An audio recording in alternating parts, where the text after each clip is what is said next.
जय हिंद guys. Now start our next video lecture. अपनी कड़ी को हम लोग आगे बढ़ाते हैं।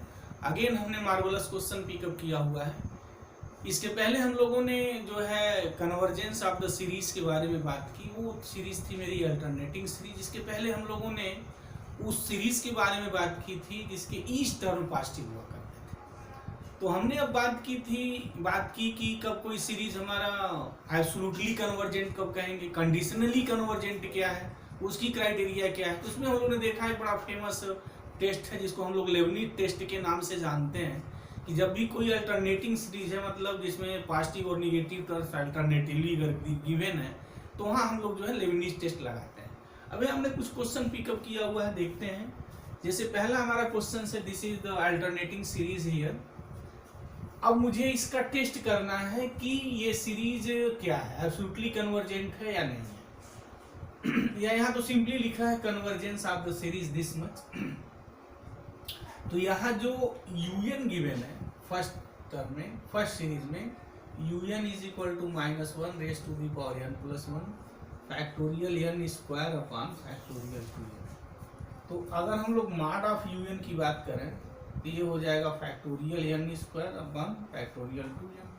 अच्छा, मॉड में इसको लिखने का कोई मतलब तो है नहीं, क्योंकि नेचुरल नंबर ऑलरेडी पॉजिटिव होता है और पॉजिटिव का मॉड नंबर लिखते हैं तो इटसेल्फ मिल जाता है। अब मॉड ऑफ यूएन प्लस 1 की अगर हम लोग बात करें तो ये हो जाएगा factorial n plus 1 square whole divide upon factorial 2n plus 2। Right, ये हो गया। अब ये निकालेंगे। अच्छा, एक बात यहाँ और हम कर दें लगे हाथ कि जो हम लोग अब तक डीएलएम्बर्स रेशियो टेस्ट से जो टेस्ट पढ़े हैं वो बेसिकली उस इनफाइनाइट सीरीज के लिए जिसका ईच टर्म पॉजिटिव हो। तो अगर मॉड लगा दें तो उसकी जो सीरीज है उसका ईच टर्म पॉजिटिव हो जाएगा। तो फिर पॉजिटिव होने के बाद ये जो मेरे टेस्ट है उसी तरीके से एप्लीकेबल है जैसे हमने पहले पढ़ा कि डीएलएम्बर्स रेशियो टेस्ट पढ़ा, कॉशी टेस्ट था, लॉगरिथमिक टेस्ट था, रॉबिच टेस्ट था। मॉड लगाने के बाद सिंस वो जो सीरीज होती है उसके ईच टर्म पॉजिटिव हो जाते हैं।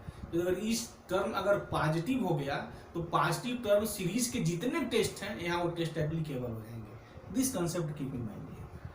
तो बात हम वही यहाँ करने जा रहे हैं। This is the ratio test, D'Alembert's ratio test है। Limit n tends to infinity mod of un plus 1, तो ये वैल्यू आई है फैक्टोरियल n प्लस 1 का whole square upon factorial 2n plus 2। काफी क्वेश्चन हमने लगाए हैं, जब un करेंगे तो ये ऊपर हो जाता है, ये फैक्टोरियल 2n हो गया अपॉन ये फैक्टोरियल n का स्क्वायर हो गया। अब इसको थोड़ा तोड़ दिया जाए तो देखते हैं क्या आता है।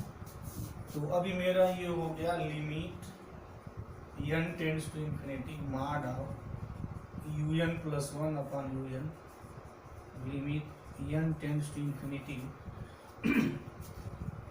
इसको अगर हम लोग ब्रेक करें तो ब्रेक करने के बाद क्या आएगा, इसको ब्रेक करते हैं तो ये लिखेंगे तो n प्लस 1 का स्क्वायर हो जाएगा इंटू ये फैक्टोरियल n का स्क्वायर हो जाएगा इंटू फैक्टोरियल 2n हो गया अपॉन, इसको तोड़ा जाए तो 2n plus 2 into 2n plus 1 into factorial 2n। इसको हम ब्रेक करके लिख सकते हैं इंटू यहाँ फैक्टोरियल 2n है अपॉन फैक्टोरियल n का होल स्क्वायर। अब अगर देखा जाए तो ये इससे कैंसिल हो गया, ये इससे कैंसिल हो गया, तो हम लोगों के पास बचा क्या। अच्छा, यहाँ ये फैक्टोरियल 2n तो दो बार तो लिखेंगे नहीं, इसको हमने ब्रेक किया तो वही बात है यहाँ लिखने की, नो नीड। या ये यहाँ आए हैं दिस, ये फैक्टोरियल 2n अपॉन दिस, तो ये इससे कैंसिल हो गया और ये इससे कैंसिल हो गया। क्या बचा हमारे यहाँ जो वैल्यू बची वो है limit n tends to infinity n plus 1 whole square upon 2n plus 2 into 2n plus 1, ये होगा। अब इसको अगर मैं थोड़ा यहाँ कायदे से लिख दूँ इस जगह तो फिर है क्या, ये मैं जो वैल्यू निकाल रहा हूँ वो limit n tends to infinity mod of un plus 1 upon un, this क्या आया limit n tends to infinity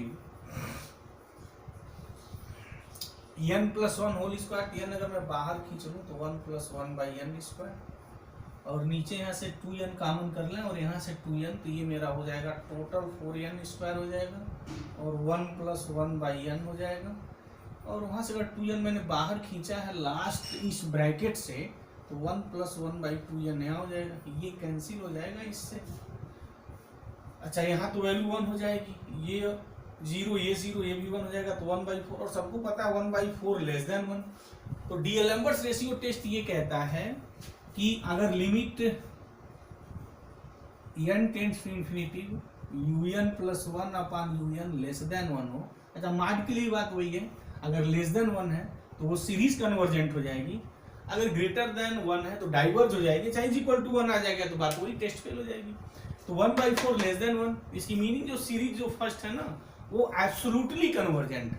और एक मुझे रिजल्ट पता है, every absolutely convergent series is a convergent series, कि अगर कोई सीरीज एब्सोल्युटली कन्वर्जेंट हो जाता है तो सीरीज खुद कन्वर्जेंट हो जाएगी। मतलब कि अब ये जो अल्टरनेटिंग सीरीज है होल, अब ये दिस सीरीज इज कन्वर्जेंट, हमने ये नहीं प्रूव किया कि this series is the convergent, हमने ये प्रूव किया कि इसकी जो माड वैल्यू आएगी, माड वैल्यू के बाद जो सीरीज जो बनेगी, यानी जो वो सीरीज, यहाँ क्या है, यहाँ तो अल्टरनेटिंग टर्म्स है, पॉजिटिव भी है नेगेटिव भी है, लेकिन जब मैं माड लगा दूंगा तो ईच टर्म पॉजिटिव हो जाएगा। अगर ईच टर्म पॉजिटिव हो जाएगा तो डीएलएम्बर्ट से लेके जो लॉगरिथमिक टेस्ट का है वो पूरा टेस्ट यहाँ एप्लीकेबल हो जाएगा। तो वो ये टेस्ट यहाँ डीएलएम्बर्ट्स रेशियो टेस्ट कहता है कि इसकी जो माड वैल्यू है वो कन्वर्जेंट है, meaning this is absolutely convergent. और एक रिजल्ट होता है कि very absolutely convergent series is a convergent series, मतलब कि ये जो सीरीज होगी, this series is what, this series is convergent, right. ये सीरीज एब्सोल्युटली कन्वर्जेंट है तो डेफिनेटली ये सीरीज भी खुद कन्वर्जेंट होगी। यहाँ लेबनिज टेस्ट की टेस्ट करने की जरूरत नहीं है। अगर लेबनिज टेस्ट अल्टरनेटिंग सीरीज में चलता है उससे हम टेस्ट करते हैं वो सीरीज कन्वर्जेंट है नहीं, लेकिन अगर कोई सीरीज एब्सोल्युटली कन्वर्जेंट हो गई तो डेफिनेटली उस सीरीज को पक्का कन्वर्जेंट होना पड़ेगा। ये सीरीज मेरी कन्वर्जेंट हो गई। सेकेंड एक क्वेश्चन देखते हैं, ये भी बड़ा मार्वलस क्वेश्चन है, इससे रिजल्ट ही ये क्रिएट होता है, इसलिए हमने क्वेश्चन सेकेंड को यहाँ पिकअप किया है। देखते हैं सेकेंड क्वेश्चन क्या है। यहाँ x दिया हुआ है और x बिलोंग्स रियल नंबर की बात कही हुई है, और रियल नंबर पॉजिटिव भी हो सकता है निगेटिव भी हो सकता है।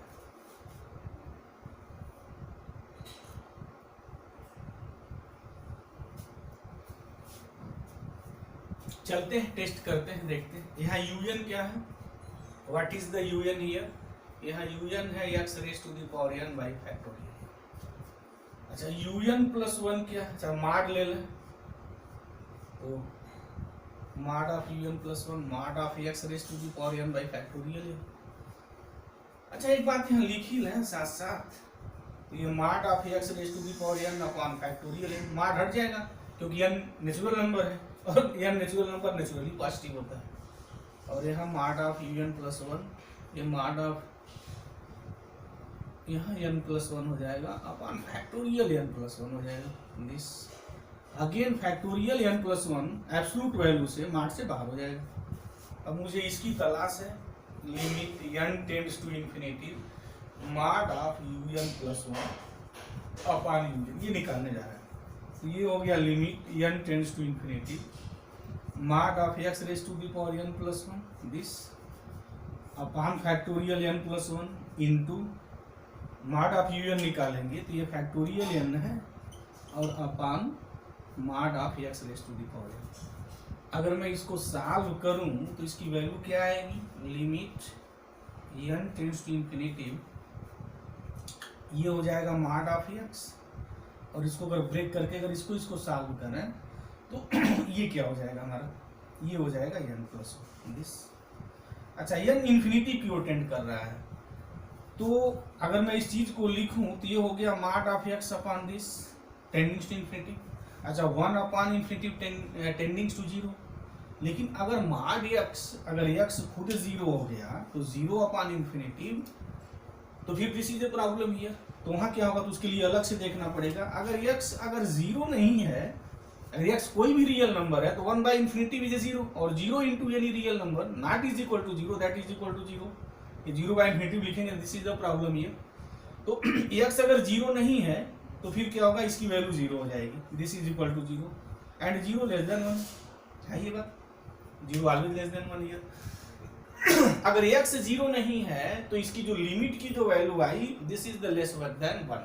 तो फिर रेशियो टेस्ट क्या कहता है, by ratio test this series is convergent for x not is equal to 0। अच्छा, अगर x इज इक्वल टू मैं 0 यहाँ लिख ही दूं, x इज इक्वल टू 0, तो summation x raise to the power n by factorial and this is equal to 0 and this is a convergent series. जब x 0 लिखेंगे तो इसके ईच टर्म 0 हो जाएंगे, मतलब ये सीरीज तब कन्वर्जेंट हो जाएगी। तो x इज इक्वल टू 0 पर भी सीरीज हमारी क्या है, कन्वर्जेंट। तो मतलब क्या हुआ कि this series is absolutely convergent, this series is absolutely convergent for all x। तो इससे रिजल्ट हमारा क्या निकला, और लिसनर जो इस वीडियो लेक्चर को सीरियसली वॉच करना है, जिसको नोट करना है, इससे ये रिजल्ट एक निकल के आया, बड़ा मार्वलस रिजल्ट इनफाइनाइट सीरीज की दुनिया में। और इससे बड़े सारे क्वेश्चन कंपटीशन में बनाए जाते हैं, जब मैं सॉल्व करूंगा तो वो दिखाऊंगा कि रिजल्ट वाई हमने क्यों कहा था this result is very important. x raise to the power n by factorial n value 0 होती है। दिस कंसेप्ट या this fact keep in mind कि limit n tends to infinity x raise to the power n by factorial n is equal to 0 for all x belongs to r। कोई भी real number अगर हम यहाँ उठा के लिख दें, पिकअप कर दें, तो उसकी वैल्यू 0 होती है। तो ये जो सीरीज बनेगी, this series is what, definitely absolutely convergent series. तो अगर एब्सोल्युटली कन्वर्जेंट सीरीज है, definitely this is series is what, this series is definitely this series is convergent series. तो कुछ क्वेश्चन था जहां हम लोगों ने बात की कि एब्सोल्युटली कन्वर्जेंट क्या है, कंडीशनली कन्वर्जेंट तो इसके पहले हम लोगों ने एग्जांपल दिया है, तो इजी है कि बाय लेबनिज टेस्ट वो सीरीज कन्वर्जेंट हो, बट उसका मॉड निकालना वो कन्वर्जेंट ना हो, तो हम कहेंगे कि वो सीरीज मेरा कंडीशनली कन्वर्जेंट है, उसको हम लोग एब्सोल्युटली कन्वर्जेंट नहीं कहेंगे। कि कोई सीरीज अल्टरनेटिंग सीरीज, बेसिकली यहाँ जो बात हो रही है अल्टरनेटिंग सीरीज, अगर कोई अल्टरनेटिंग सीरीज है और वो सीरीज कन्वर्जेंट है, बट उसका जब हम मॉड ले रहे हैं वो कन्वर्जेंट नहीं है, तब हम ये कहेंगे कि वो सीरीज कंडीशनली कन्वर्जेंट है, और this is not absolutely convergent series. अब टेस्ट की दुनिया में कुछ और टेस्ट मेरे रह गए हैं, बारी बारी से जिनकी मैं थोड़ी एनालिसिस कर दूं। एक बड़ा इम्पॉर्टेंट टेस्ट है जो कॉम्पिटिशन्स में बड़े सारे क्वेश्चंस बनाए जाते हैं। वैसे यूनिवर्सिटी स्तर के जो एग्जाम हैं जो अपने देश में होते हैं, उसमें भी देखा जाता है कि इन टेस्टों पर भी क्वेश्चंस बनाए जाते रहे हैं। अच्छा, कॉम्पिटिशन्स में तो जनरली बनाए ही जाते हैं, और यहाँ लिसनर को उन चीज़ों पर भी ध्यान देना है। डीएलएम्बर्स की दुनिया में ही नहीं रहना है, लॉगरिथमिक रॉबिन्स की दुनिया में ही नहीं रहना है। और कुछ टेस्ट हैं जिनको ऑलवेज भी कीप इन माइंड, ध्यान में देना है। तो उनमें से मैं एक टेस्ट को लिख रहा हूँ, उस टेस्ट का नाम है एबेल्स टेस्ट। एबेल्स टेस्ट, ये एबेल टेस्ट क्या कहता है, पहले इसको हम थोड़ा क्लियर कर लें। एबेल टेस्ट ये है कि इफ सीक्वेंस Bn is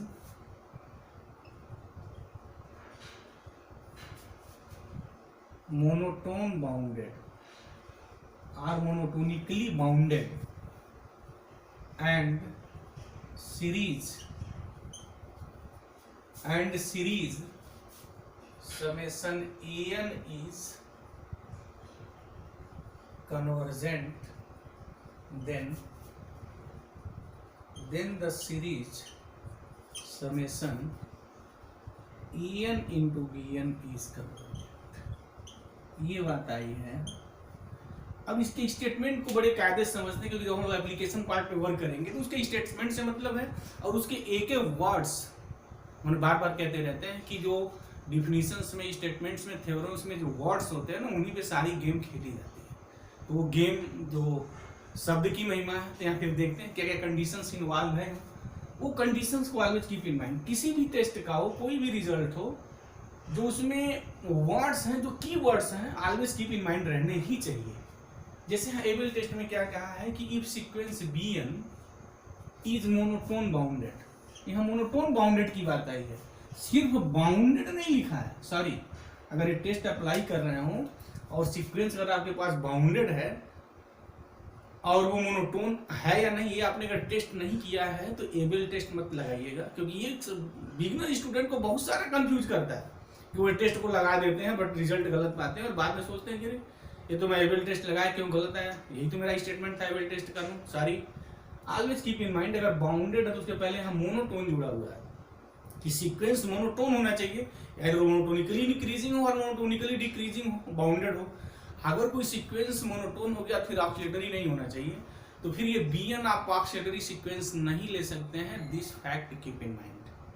यानी इस टाइप के सीरीज के जो कन्वर्जेंट की बात एबेल साहब ने की थी, वहां जो कीवर्ड्स है पहला, this is the first keyword and always keep in mind this keywords कि जो समेशन Bn जो सीक्वेंस है वो मोनोटोन बाउंडेड। उसके बाद का एंड सीरीज, दूसरा जो कीवर्ड्स आया सीरीज पे आया है। अब यहाँ सीरीज अल्टरनेटिंग है या नहीं इसके बारे में बात नहीं करता है, वो सीरीज कुछ भी हो सकती है, अल्टरनेटिंग हो भी सकती है नहीं भी हो सकती है। And series summation An is convergent, और जो समेशन उसमें सीरीज है अगर वो कन्वर्जेंट है तो इस टाइप की जो सीरीज बनेगी वो कन्वर्जेंट होगी। अगर इसके एप्लीकेशंस पार्ट के वर्क कर ले, देखें जैसे हम एक एग्जाम्पल ले लें इस टाइप का, ले लिया दिस एक हमने सीरीज चॉइस कर ली। अब ये पूछा जाए कि ये कन्वर्जेंट है या डाइवर्जेंट है, तो डेफिनेटली आप मार्ड लगा के जाइए, पता करिए। यहाँ मार्ड लगाएंगे, पहली बात है this is the alternating series, और अल्टरनेटिंग सीरीज में जो रेशियो जो टेस्ट होता है वो एप्लीकेबल नहीं होता है। क्यों? यानी कोई भी रेशियो टेस्ट, कहने का हमारा मतलब है जितना हमने रेशियो टेस्ट लेकर के बर्टेंड लेके गास जो भी कुछ पढ़ा है व्हाट एवर, वो कहने का मतलब नहीं है। अगर सीरीज पॉजिटिव टर्म्स वाली नहीं है तो फिर वो एप्लीकेबल नहीं है, अगर अल्टरनेटिंग सीरीज है तो फेल हो गया। फिर यहाँ लेबनीज साहब की बात होगी, लेबनीज साहब जवाब देंगे कि ये सीरीज हमारी कन्वर्जेंट है या नहीं। और लेबनीज के बाद जो हम टेस्ट की बात करने जा रहे हैं वो मेरा जवाब मिल जाएगा। तो जब भी इस टाइप का कहीं क्वेश्चन हो तो पहले एबेल्स और इसके बाद जो नेक्स्ट वीडियो लेक्चर हमारा डिरिचलेट पे बनने जाएगा and that is the last topics मेरी इनफाइनाइट सीरीज पे होगी। उसके बाद हम लोग सीरीज चलाएंगे, सारे क्वेश्चंस को सॉल्व करेंगे जो CSIR नेट गेट में जो भी IIT एग्जामों में आए हैं उस सब को हम लोग सॉल्व करेंगे। अगर हम यहाँ एबेल्स टेस्ट को अप्लाई करें तो पहले हमें क्या करना होगा, इसमें से एक ऐसा सीक्वेंस छांटना होगा जो मोनोटोन और बाउंडेड होगा, मोनोटोन भी हो और बाउंडेड भी हो। उसके बाद जो सीरीज निकल के आए वो सीरीज कन्वर्जेंट हो, तब हम लोग कहेंगे कि वो जो हमारी इस टाइप की जो सीरीज है An into Bn वाली वो मेरी सीरीज कन्वर्जेंट है। यहाँ देखा जाए तो हम ऐसा क्या बना सकते हैं क्या कि सीरीज पहले कन्वर्जेंट बना लें। तो देखिए ये बड़ा फेमस है, एक हमने बना लिया this into 1 log of n plus 1। अगर यहाँ देखा जाए तो जो समेशन An है हमारा summation -1 raise to the power n -1 upon n definitely is a what. और अभी हमने कहा बड़ा ये वर्ल्ड फेमस जो है विश्व प्रसिद्ध सीरीज है is convergent series by Lebanese साहब। लेबनीज साहब कहते हैं कि ये कन्वर्जेंट है तो हम भी कहते हैं भाई ठीक है, by Leibniz test this series is the convergent. ये सीरीज यानी समेशन An कन्वर्जेंट हो गया, हमारा ये मिल गया। अब दूसरा जो Bn हमने जो सीक्वेंस निकाला है क्या है उसमें से भाई 1 upon log n plus 1। बस मुझे सिंपली ये देखना होगा कि ये सीक्वेंस बाउंडेड है और मोनोटोन हो, तो मोनोटोन तो है डेफिनेटली। अच्छा अगर मैं लिमिट निकालूं तो बाउंडेड देखने से बेटर है ना, सबसे अच्छा है लिमिट निकाल लीजिए, लिमिट ही जवाब देगा बाउंडेड है या नहीं। Limit n tends to infinity Bn निकालने में जा रहा हूँ 1 upon log of n plus 1। Yes यहाँ इन्फिनिटी लिखेंगे तो इन्फिनिटी प्लस 1 इन्फिनिटी होता है, सब लोग जानते हैं, और log इन्फिनिटी की वैल्यू इन्फिनिटी होती है तो 1/इन्फिनिटी दिस इज इक्वल टू 0। ठीक है, 0 हो गया वो। तो अगर कोई sequence limit n tends to infinity Bn is equal to 0 मिल रहा है तो मतलब ये this is a convergent sequence, limit exist कर रही, finite convergent, every convergent sequence is the bounded और बाउंडेड है। अच्छा मोनोटोन भी है, देखना पड़ेगा कि मोनोटोनिकली इंक्रीजिंग है डिक्रीजिंग है। तो सबको पता है कि हमारा यहाँ जो Bn है वो 1 upon log of n plus 1 है, और Bn plus 1 जो होगा 1 upon log of n plus 2 है। ठीक है, अब देख लेते हैं इनके बीच रिलेशन क्या आएगा, तो देख लीजिए वो रिलेशन भी निकाल दें लगे हैं। log n plus 2 always greater than log n plus 1। This 1 upon log n plus 2 always less than 1 upon log n plus 1, ठीक है। यानी ये हो गया un plus 1 less than un for all n। तो है दिस इज द डिक्रीज कर रहा है, this is the monotonically decreasing sequence. तो मुझे सिर्फ ये बात प्रूव करनी थी, ये मोनोटोन सीक्वेंस है, वो डिक्रीज कर रहा है और इसकी लिमिट की वैल्यू 0 आ गई, तो बाउंडेड भी है। Every convergent sequence is the bounded. अच्छा, मोनोटोन भी हमने प्रूव भी किया कि जो सेकंड वाला टर्म है वो अपने पीछे वाले टर्म से छोटे मिल रहे हैं। तो अच्छा, वो सीरीज भी है, दिस इज द यार either this is the strictly monotone sequence, bounded भी है। और ये जो सीरीज है लेबनिज साहब ये कहते हैं कि वो कन्वर्जेंट है। तो फिर इनका जो प्रोडक्ट होगा, मतलब this series finally by Abel test is convergent. Abel साहब तो यही कहते हैं, इज कन्वर्जेंट बाय, हम ये लिखेंगे। अगर आप कन्वर्जेंट कहते हैं एकेडमिक दुनिया में तो ये नाम लिखना जरूरी है। अरे यार नाम नहीं लिखते हैं तो वो जो एग्जामिनर है डेफिनेटली आपका नंबर काट देगा, और काटना भी चाहिए, क्योंकि हम अपने थोड़ी कह रहे हैं कि this series is convergent. But अगर आप कंपटीशन की दुनिया में, तो वहाँ थोड़ी पूछा जाता है कि एबल से हो रहा है, कि डिरिचलेट से हो रहा है, कि लेबनिज से हो रहा है, कि बर्टेन साहब कह रहे हैं, कि गास साहब कह रहे हैं, कौन साहब कह रहे हैं। वहाँ की साहब की जरूरत नहीं होती कंपटीशन की दुनिया में। जो हमारे ऑप्शन वाले क्वेश्चन है तो वहाँ तो ये देखना है कि वो कन्वर्जेंट है या डाइवर्जेंट है। बट अगर एकेडमिक में आप लिख रहे हैं तो always keep in mind this fact. Examiner के दिमाग में हमेशा ये बात रहती है कॉपी चेक करते वक्त, कि जो आप कन्वर्जेंस लिख रहे हैं ये किस आप टेस्ट के अकॉर्डिंग लिख रहे हैं ना। हम थोड़ी कह रहे हैं कि this series is the convergence here, no, और डाइवर्जेंस हियर। हम तो जो रूल मिला है उस रूल के अकॉर्डिंग कह रहे हैं, कि लेबनिज कह रहे हैं, एबल से कह रहे हैं, या कौन साहब कह रहे हैं, according to that this is the convergent series here. तो by Abel test this is the what, this is the convergent series. तो मुझे उम्मीद है कि ये जो लेक्चर्स रहा है ये बात बिल्कुल क्लियर हो गई होगी। अब नेक्स्ट वीडियो लेक्चर्स में हम लोग डिरिचलेट सीरीज निकालेंगे और कुछ मार्वलस क्वेश्चंस इनफाइनाइट सीरीज की दुनिया में लाएंगे और देखेंगे कि इनफाइनाइट सीरीज जो है हमारे पास बेसिकली अल्टरनेटिंग सीरीज किस तरीके से गुल खिलाती है, कैसे कैसे बाकुमार वहाँ क्वेश्चंस आते हैं। तो इसके आगे का मेरा जो लेक्चर्स है वो डिरिचलेट टेस्ट पे होगा और कुछ हम लोग मार्वलस वहाँ सीरीज लाएंगे। तो thank you very much guys, जय।